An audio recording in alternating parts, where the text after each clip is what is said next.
शरत सम्राट आउ मोर एबे फिल्म टी आसी चौठी राति जो मु निजे अभिनय करुच्ची आउ फिल्म रो प्रोड्यूसर मध्य अच्छी आउ डायरेक्टर मध्य अच्छी कौन कहबी महादेव को पाखे प्रार्थना कली मो फिल्म रो सफलता पाई आउ भगवान न चाहिए तो किसी हो पारनि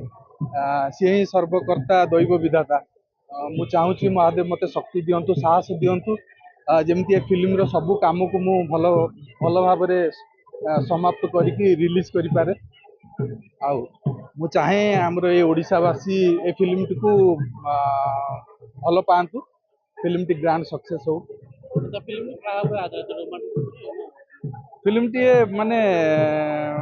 रोमांटिक स्टोरी अच्छी कहानी अच्छी रिलीज जहाँ भी हेले तो शूटिंग चली पोस्ट प्रोडक्शन हम रिलीज 3-4 मास लगी कंप्लीट हाँ नहीं आम फिल्म टी को भल भाव या चेष्टा करुचु आउ मोर आशा अच्छी फिल्म आमको हॉल मिल मोर से आशा अच्छी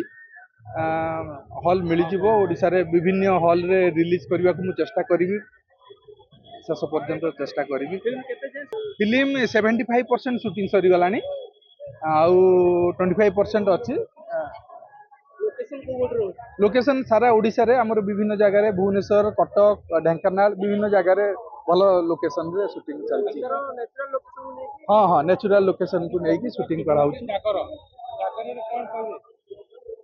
मु जागर रे कौन कहबी महाशिवरात्रि आज आउ मु चाहूँगी माने एटा हूँ आज दिन हूँ शिव पार्वती विवाह दिन आउ विवाहर गोटे कर्म हूँ आमर चौठी राति जोटा मो फिल्म रो टाइटल तो मु से भगवान को पाखरे मो फिल्म टी को अर्पण करुच्ची फिल्म टी सफलता लाभ करू मुझे चाहिए ओडिशावासी को कहबी जे फिल्म टी को बहुत भल पातु आसिक देख हाँ यूनिक नेम टीए चौठी राति माने एटा हूँ कौन कि माने आम संस्कृति आम परंपरा रे आम प्रत्येक मनीष साधारण मनीष जीवन रे दिनटी आसे समस्त जीवन रे दिनटी आसे तो साधारण लोक छुईवा मन को छुईवा आकृष्ट करने फिल्म रो नाटी दिखाई आ कहानी अनुसार ही फिल्म रो नाटी चौठी राति दिखाई बुझिपार एक्टर तो मु